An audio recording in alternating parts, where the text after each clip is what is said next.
I'm going to tell you a story about an interesting man living in interesting times. It is the end of the 18th century. It is a time of revolution and war. The story I'm about to tell is about Benjamin Thompson.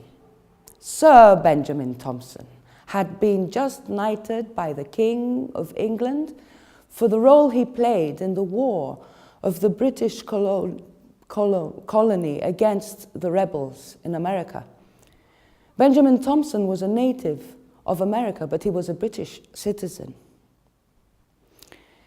He had just accepted a post from the elector of the state of Bavaria. He had just been nominated a colonel of a regiment in the Bavarian army.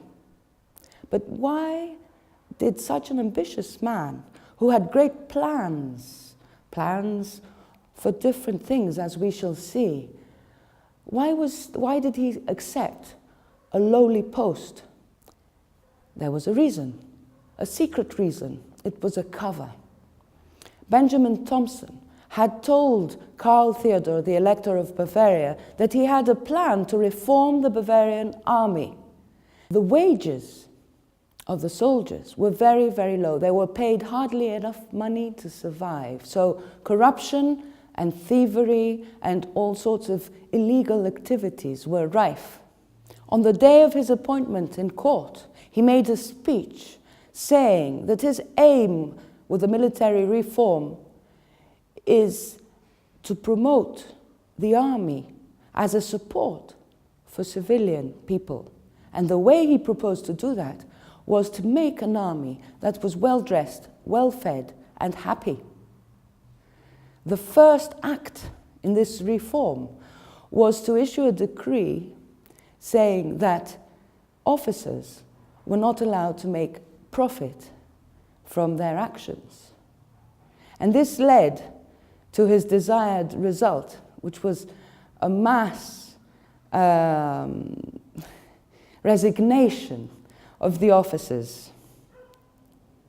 The officers that remained, the next thing that he did was to promote the remaining officers. And so the first thing he had was a lot of very happy officers, and it was the first step.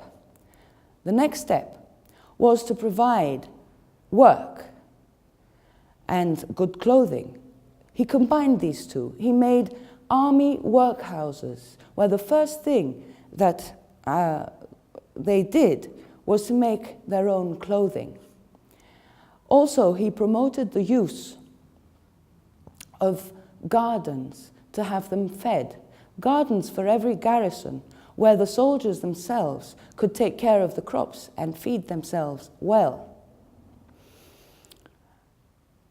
But still, the countryside was full of tramps, of vagrants. In the next 3.5 years, Benjamin Thompson arrested more than 10,000 people who were living by begging and by smuggling, and he put them to work in the workhouses. But still, the problem remained. Especially in the city of Munich, there were very, very many beggars, and it was a very distressing situation because a lot of these beggars were small children who were kidnapped and mutilated so that they would be more efficient beggars. So he issued a decree that on the 1st of the new year, all the beggars will be arrested. And that is what he did. With the army and with the police, on the first day of the new year, in a few hours, he had managed to arrest 2,600 beggars. He took them to be identified, and also afterwards he took them to these workplaces where they would learn a trade. They would be fed and clothed and cleaned.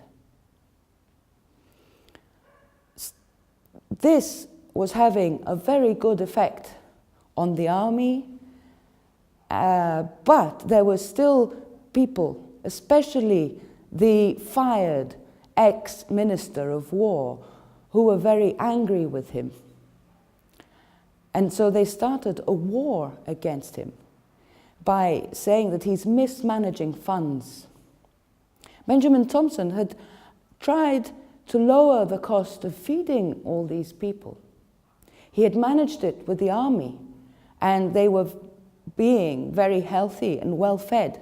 So he looked to what the army was eating to find a solution about what his workforce people would eat, which had to be nutritious and economic. In the gardens, he started researching a cheap crop that would make nutritious food. And he saw that making soups with turnips and potatoes and things like that had a good result. But there was a problem. People then didn't want to eat potatoes. There was a bad story about potatoes, that they were poisonous and that they could kill. So he made a secret kitchen where nobody could see what was being prepared except the cooks themselves. And he ordered them to make a soup for one of his recipes. And first he put barley and water and cooked it for about 2 hours. And then he put peas in the soup and cooked it for a further 2 hours. And then he ordered the cooks to peel potatoes and cut them up into pieces and boil them for another 2 hours. And he had them stirring the soup with a wooden spoon so the potatoes would fall to pieces and there wouldn't be any chunks, any recognizable chunks of potatoes. And then he gave this food to the army and to the other places he had, the workshops. It was tasty because he also put vinegar in it and salt. And people started to like it. Only when the people accepted this soup as good food did he tell them that there were potatoes in it. Also, he tried to promote the growth of potatoes. But how did he do that? He gave out potato seedlings, seeded potatoes, to the garden keepers in the army. And he told them to not guard them, to be away from their gardens for some time, so that farmers would take a look and see what crops these were, and maybe take some to plant in their own gardens. And that is how the potatoes came to be accepted in Bavarian society in the late 18th century. But still, the war against him from the former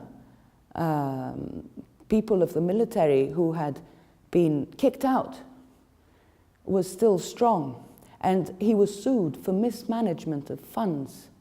This made him seriously troubled, and he kept on presenting his reports, and sometimes the reports were accepted only by a slight margin in the courts. And this made him sick, and he got very seriously ill. And one day he wrote in his diary about something wonderful that happened. As he was lying in his room, he heard people passing outside the window, and he heard them muttering prayers. And somebody told him that the poor of Munich, the beggars that had been saved, were praying. They were going to church to pray for him to get better. This did make him feel better. And also, the elector of the state of Bavaria, Karl Theodor, had just been appointed vice-regent. And this gave him the right to give a title to Benjamin Thompson. And he made him a count. And Benjamin Thompson could choose the count, the count of what he would be, his name as a count. And he chose the name of Rumford, which was the city, the town, where he was born in America. And he became Count Rumford. And his soup became Rumford's secret soup.